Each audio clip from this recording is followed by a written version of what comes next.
Hello guys, कैसे आप सभी लोग। होप करता हूँ कि आप लोग खुश होंगे, स्वस्थ होंगे।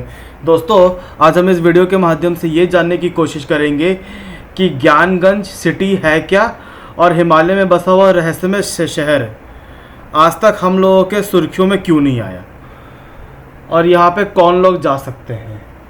ज्ञानगंज एक रहस्यमय, अमरों और अलौकिक दुनिया। ज्ञानगंज का सटीक स्थान अज्ञात है। ऐसा माना जाता है कि ज्ञानगंज कलात्मक रूप से खुद को इंसानों से छुपाया है। कहा तो ये भी जाता है कि ये विकसित संतों, योगियों का निवास स्थान है।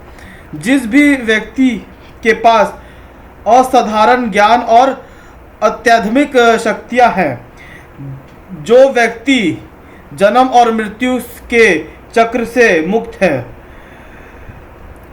और जिसने अमरता प्राप्त कर ली हो, सिर्फ वो व्यक्ति इस जगह पर जा सकता है। प्राचीन ग्रंथों और पुराणों के अनुसार ज्ञानगंज अमरों प्राणियों का एक पौराणिक शहर राज्य है।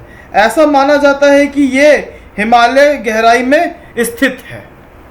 तो दोस्तों, आपको ये वीडियो कैसे लगी? प्लीज़, अगर ये वीडियो अच्छी लगी तो प्लीज़ लाइक, शेयर, सब्सक्राइब और कमेंट करके बताना कि भविष्य में क्या आप ज्ञानगंज जाने की सोच रहे हो या अभी आप होकर आ चुके हो। Thank you and have a nice day.